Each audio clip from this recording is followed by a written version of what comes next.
Havia um homem justo. O único homem justo sobre a terra foi Jesus Cristo. E esse homem justo, o único que, de fato, pode ser chamado de justo neste mundo, foi condenado por esse sinédrio, por esse tribunal, que estava condenando agora, estava prestes a condenar Estevão. Estevão já sabia, a sentença dele já estava pronta, já estava escrita, mas ele não deixou de falar. Ele falou sobre muitos assuntos, foi um longo discurso na sua sustentação oral, e aqui ele termina dizendo que os juízes que estavam julgando não deviam estar fazendo daquela forma, que eles estavam sendo, na verdade, injustos, e não estavam sendo justos. E aqui, entre outras coisas, ele diz que eles condenaram o justo, né? O único que Deus considera como justo. Mas o homem justo de verdade, aquele que realmente é justo segundo os preceitos de Deus, segundo o conceito de Deus, ele é movido pelo Espírito Santo. Mas o que acontece com os homens que não são justos e que às vezes têm aparência de serem justos, é que eles são movidos por outras forças. E essas forças também são as mesmas forças que movem o mundo. E vamos ver aqui a primeira força que move o mundo, e que eles estavam deixando essa força movê-los também. Essa força é o coração. O coração é uma das forças que move o mundo. As pessoas são dirigidas pelo seu coração. As pessoas fazem aquilo que o seu coração manda, aquilo que o seu coração diz para fazer. No versículo 51, Estevão diz para aqueles juízes, homens de dura cerviz. Então eles são homens de dura cerviz, ou seja, o pescoço deles, né, a cerviz, é duro. Eles não... essa figura de linguagem se refere ao boi, né? Quando o boi ele está arando a terra, então coloca ali o jugo sobre ele, né? E você, quando quer virar para um lado, virar para o outro, você vira esse jugo, né? Mas existem bois que têm a cerviz dura, que eles não viram, né? Você puxa para um lado e ele não vai, né? Então, assim, essa figura de linguagem era muito usada na Bíblia. Então ele fala que eles são assim, eles são homens de dura cerviz. Eles têm o coração, aliás, o pescoço, né, endurecido, e a vida deles, né, não. Deus quer guiar a vida deles, Deus está puxando ali o jugo, mas eles não se voltam para a vontade de Deus. E além disso, eles estão também incircuncisos de coração e de ouvidos, né? Eles têm o coração e os ouvidos incircuncisos, ou seja, eles não têm no coração, eles não têm nos ouvidos a verdadeira aliança com Deus, porque a circuncisão era uma aliança feita com Deus, era um acordo feito com Deus para que eles seguissem a lei de Deus. Então, é isso que ele estava dizendo. Então, o coração deles estava inclinado para as coisas erradas, né? Para resistir ao Espírito Santo. Então, é isso que ele diz, né? Vós sempre resistis ao Espírito Santo. O pescoço deles não vira para onde Deus está mandando eles seguirem. E o coração deles não ouve, não é movido pelo Espírito Santo como devia ser movido.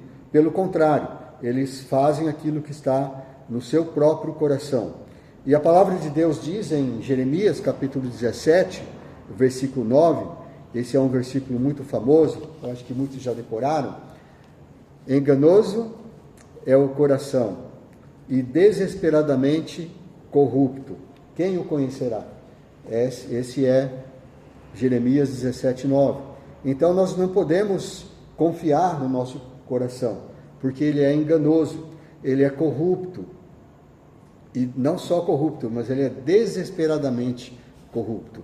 e ele faz a pergunta: quem o conhecerá? E a resposta é claro, só Deus é que sonda os corações e Ele conhece o nosso coração.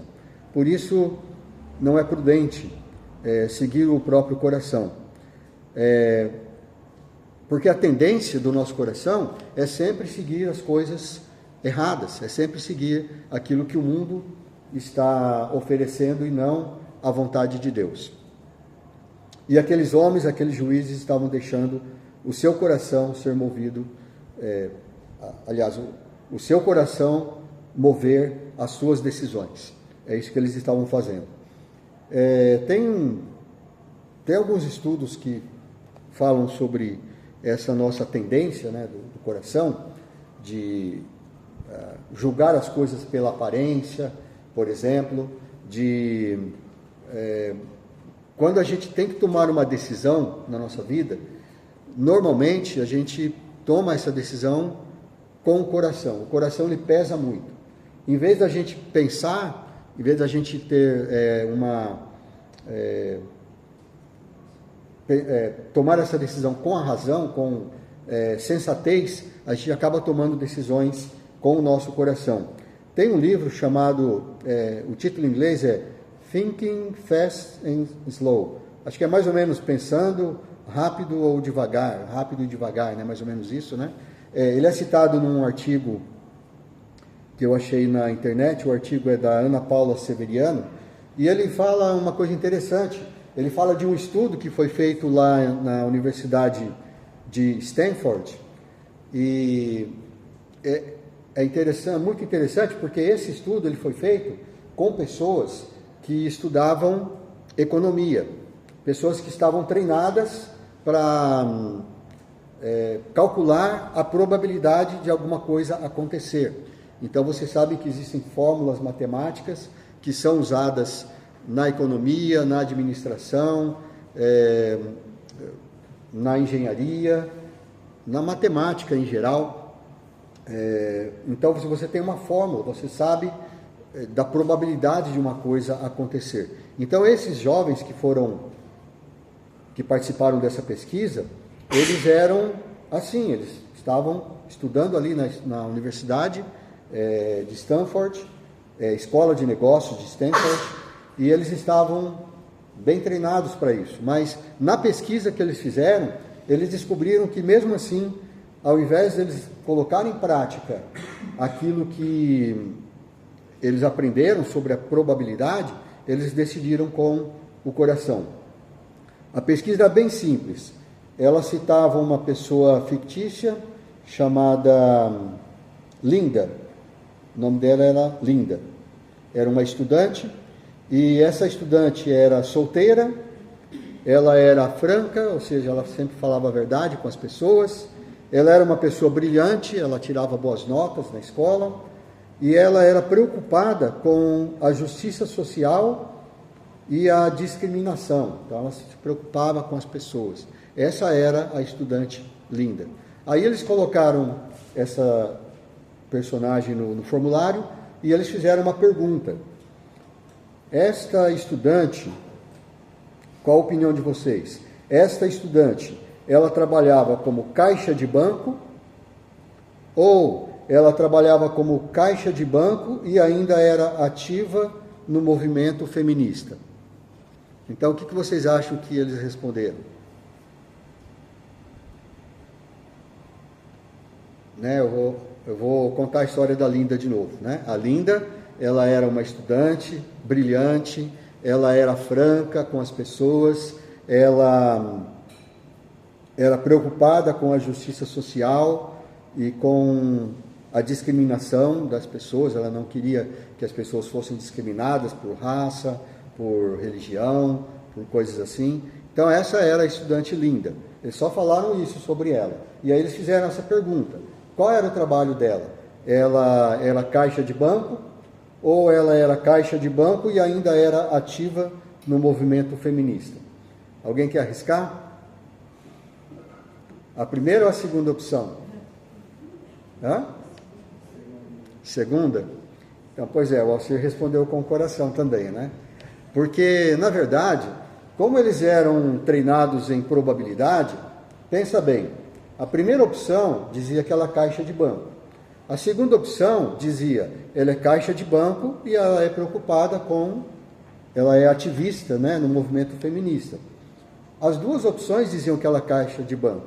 Então, qual é a probabilidade de ser a primeira e qual a probabilidade de ser a segunda? É claro que a primeira é certo, né? Se ela era caixa de banco, tanto faz se ela era ativista, feminista ou não, as duas dizem que ela é caixa de banco. Então, a resposta certa é a primeira. E olha só o resultado da pesquisa ali entre esses estudantes que estavam treinados em probabilidade. 85% dos estudantes responderam como o Alcir. Respondeu, né? Responderam a segunda, porque ela deve ser ativista, né? Mas eles não tinham certeza, pode ser que ela não era. Mas caixa de banco é certeza, porque as duas alternativas diziam que ela era caixa de banco. Então, é assim que muitas vezes nós tomamos decisões, que nós fazemos do coração a nossa motivação, e o mundo é movido por isso. Mas nós, se nós quisermos ser justos e não quisermos ser injustos, como aqueles juízes que estavam julgando Estevão, nós devemos tomar cuidado. Lembra-se que o coração, ele é enganoso acima de todas as coisas e desesperadamente corrupto. A segunda força que move o mundo, e também estava movendo aqueles homens, aqueles juízes, é a tradição. A tradição é uma força muito...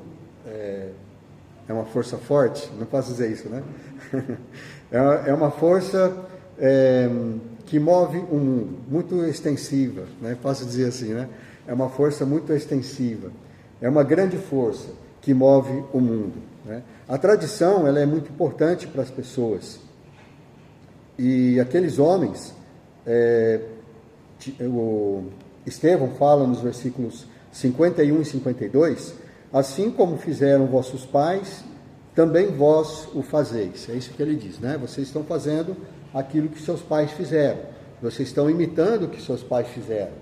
Assim como seus pais fizeram, de julgar injustamente, é assim que vocês estão fazendo também.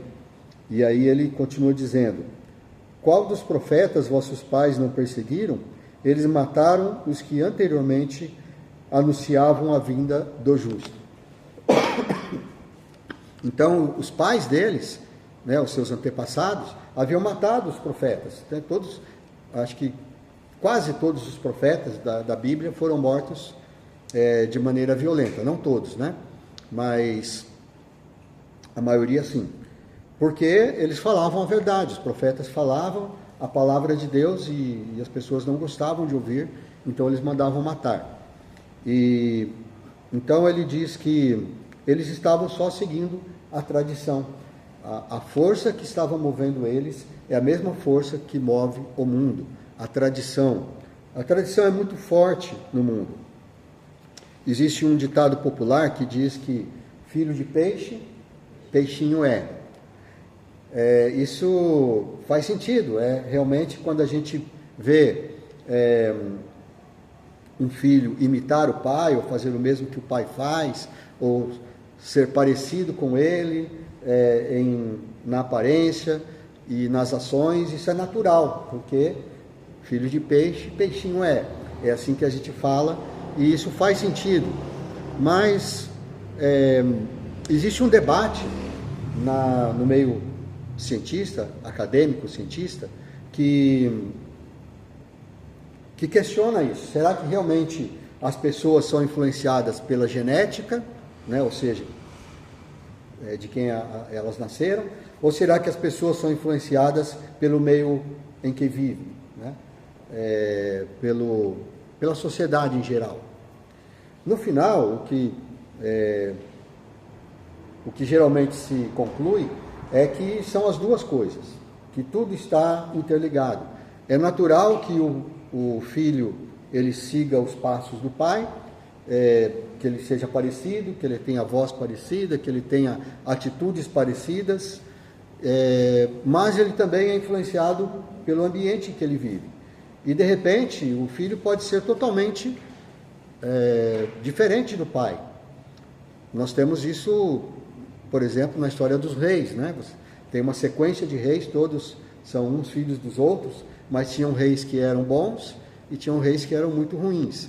Tinham reis que eram muito bons e reis muito ruins. E tinham outros que eram mais ou menos, né? Então, eles eram, claro, influenciados pela genética, que eram filhos, né, do rei anterior, mas também eram influenciados pelo ambiente.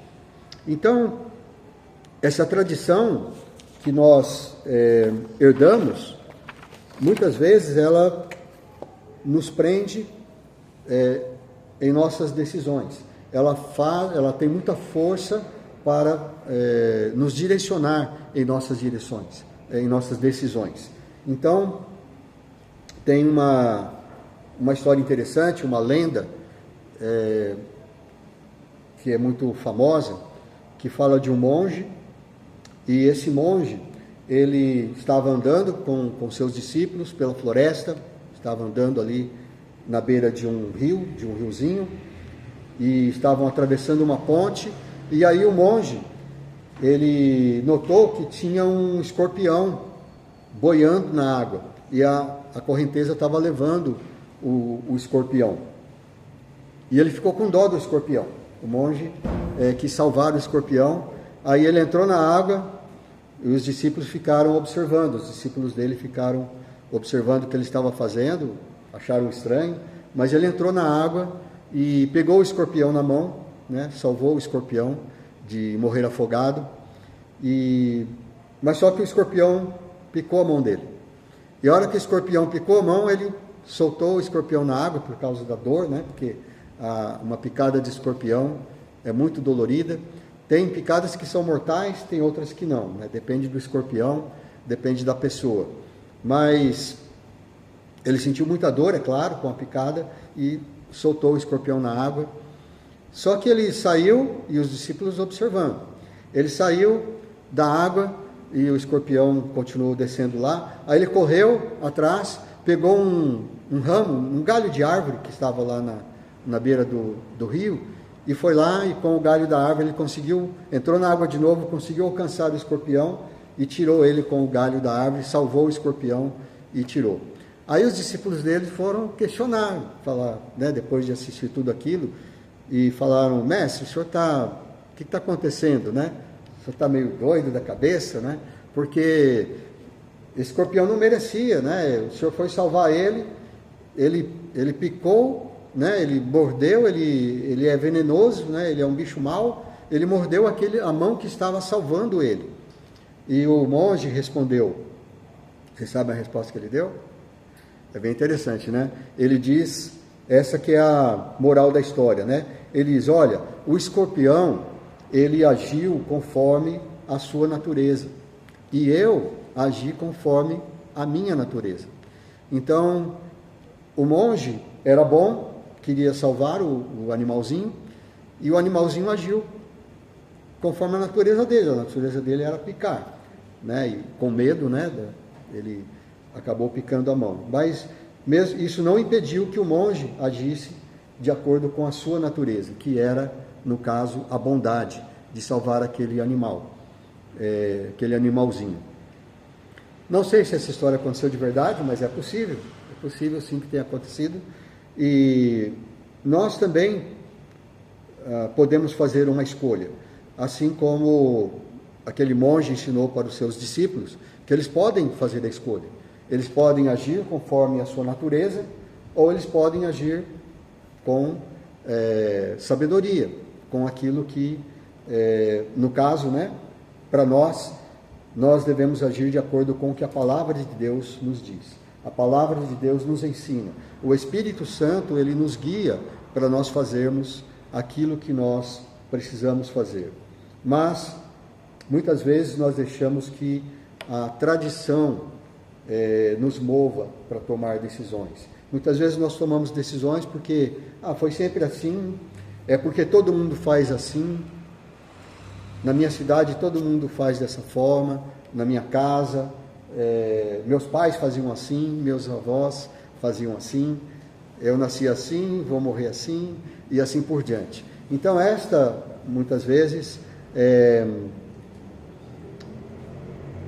a força que está movendo a decisão das pessoas. E é assim que o mundo está caminhando, mas não para aquele que quer ser justo diante de Deus, no conceito de Deus, ele não deve agir, não deve se deixar mover somente pela tradição. E a terceira força que move o mundo, que nós encontramos aqui, é o interesse pessoal. O mundo é movido, as pessoas se deixam mover pelo interesse pessoal. É assim que as pessoas tomam as suas decisões. E, inclusive, aqueles juízes estavam fazendo desta forma. Ele continua no versículo, pedacinho ainda do versículo 52 e o versículo 53. Ele menciona o justo, que os profetas tinham previsto que chegaria, e ele diz: o justo, do qual vós agora vos tornastes traidores e assassinos, vós que recebestes a lei por ministério de anjos, não aguardastes. Então eles se tornaram traidores e assassinos do único homem justo sobre a terra.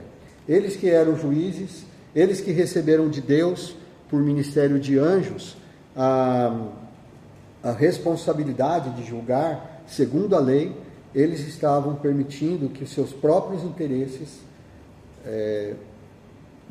os movessem na sua decisão, nas suas decisões. Vocês sabem que Jesus Cristo, ele foi entregue por inveja. Eles sabiam que ele era justo, mas ele foi condenado porque eles tinham inveja. Eles não queriam que Jesus tomasse o lugar deles. Pilatos, ele era um homem que vivia de política. O imperador Pôncio Pilatos, no tempo de Jesus, era um homem que vivia da política. Ele sabia fazer política, tanto que ele se tornou governador da Judéia, e não era um cargo fácil de se conseguir. Então ele era com certeza um político muito hábil. Mas a maior decisão da vida dele, a principal decisão da vida dele, ele tomou com base nos seus interesses pessoais, que foi a decisão de condenar o justo, de condenar Jesus Cristo, sabendo que ele era justo. Nós lemos em Mateus 27, 19 a 24, que estando ele no tribunal, o Pilatos, sua mulher mandou dizer-lhe: não te envolvas com esse justo, porque hoje em sonho muito sofri por seu respeito. Vendo Pilatos que nada conseguia, antes pelo contrário, aumentava o tumulto, mandando vir água, lavou as mãos perante o povo, dizendo: estou inocente do sangue desse justo, fique o caso convosco.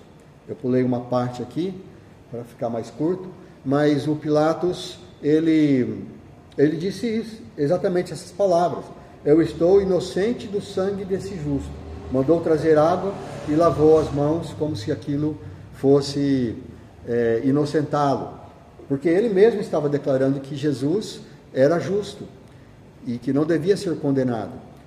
Só que ele tomou essa decisão por interesse, porque se ele soltasse Jesus, ele poderia causar um tumulto, ele poderia fazer com que o tumulto entre o povo aumentasse, e isso poderia pesar negativamente para ele. Ele poderia até ser acusado de traidor, né, perante César. Então ele tomou essa decisão de acordo com seus interesses. E os políticos, todos os políticos, eles normalmente tomam decisões assim, tomam decisões movidos por seus interesses. Bom, é claro que nós devemos defender nossos interesses, e quando nós votamos em algum político para nos representar, nós queremos que ele defenda os nossos interesses. Mas aquele que quer fazer justiça, ele não vai se deixar influenciar somente pelos seus interesses, mas sim ele vai fazer aquilo que é justo, aquilo que o Espírito Santo colocar em seu coração. E aqueles homens que estavam ali julgando Estevão, eles eram escolhidos por Deus para estar ali julgando com justiça. Então eles jamais deveriam ser movidos pelo interesse próprio, como o mundo é movido. Então, nós vemos estas acusações que Estevão fez contra eles, e nós vemos essas forças que movem o mundo, que são o coração, a tradição e os interesses. E nós podemos olhar para nós mesmos e pensar, e meditar sobre isso, refletir, como é que nós estamos tomando nossas decisões. Será que nós podemos ser chamados de justos diante de Deus? Quem pode ser chamado de justo diante de Deus? Nós sabemos que só há um justo, que é Jesus. Mas a Bíblia diz que é possível alguns serem considerados justos. Nós vemos, por exemplo, Mateus 1,19, diz que José, o marido de Maria, ele era justo, e não querendo difamar, quando ele soube que ela estava grávida, ele não sabia que ela era gerado do Espírito Santo, ele achava que ela o tinha traído, mas ele sendo justo, ele resolveu deixá-la secretamente. Esse era o plano de José, mas aí o anjo o avisou em sonho e revelou que era para ele ficar com Maria, porque o filho era gerado pelo Espírito Santo, mas ele é chamado de justo. Mateus 13:43, Jesus é que diz que os justos resplandecerão como o sol no reino de seu Pai. Então Jesus fala que haverão justos que vão resplandecer no reino de Deus. Em Mateus 13:49, também a continuação disso que Jesus fala, ele diz que na consumação do século os anjos vão sair e vão separar os maus dentre os justos, assim como os pastores separam os cabritos das ovelhas. E Lucas 1,6, ele fala de um casal, que ambos eram justos, que é Zacarias, o pai de João Batista, e Isabel, a mãe de João Batista. Diz que ambos eram justos. E assim por diante, tem muitos outros lugares na Bíblia onde fala que homens são justos. Mas como é isso então? Como que isso funciona? A pessoa é justa quando Deus o declara justo. Deus pode declarar você justo, sem você ser justo, porque nós não podemos, por nós mesmos, sermos justos. A justiça que está em nós, ela não pode vir de nós mesmos, porque de nós não pode vir coisas boas. Em Lucas 18:9, por exemplo, Jesus conta uma parábola sobre pessoas que confiavam em si mesmos e se consideravam justos e desprezavam os outros. Então vocês sabem, essa é a famosa parábola do fariseu e do publicano. O fariseu se considerava justo, desprezava os outros. Então isso não é bom. Em 1 João 3,7, que o Lael está ensinando: filhinhos, não vos deixeis enganar por ninguém. Aquele que pratica a justiça é justo, assim como ele é justo. Aqui ele diz que a justiça, quando Deus nos declara justos, então nós devemos praticar a justiça. Se nós podemos ser declarados justos por Deus, e isso está em outros lugares, como por exemplo em Romanos 3,10, que fala que não há nenhum só justo, mas em Romanos 3,26, que fala que ele é justificador.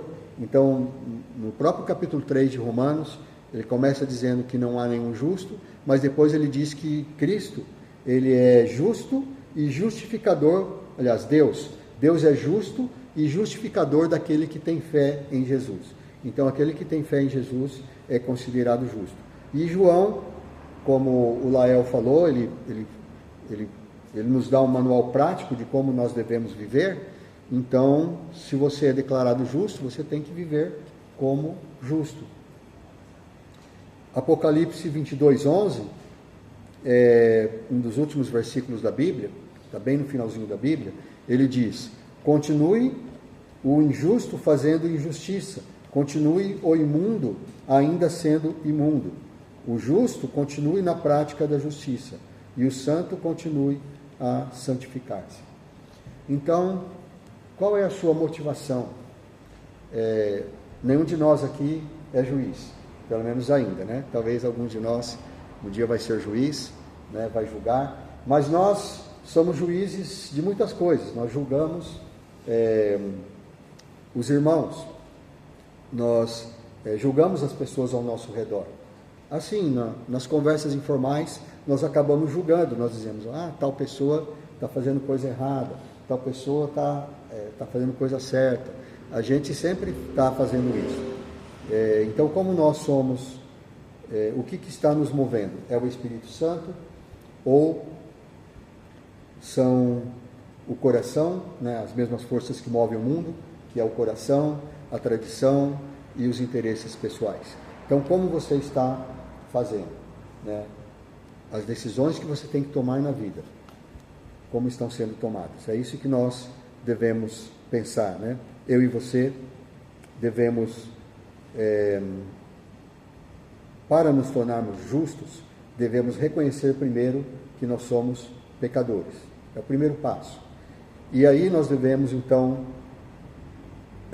buscar a reconciliação com Deus, entregando nossa vida ao Senhor Jesus Cristo, para que Ele nos torne justos, para que Ele nos justifique, porque a nossa própria justiça não vale nada, não funciona, não é suficiente para Deus.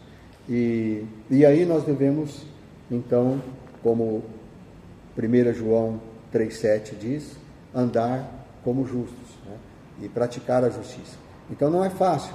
É fácil a gente falar, mas é difícil a gente fazer. Mas não é impossível.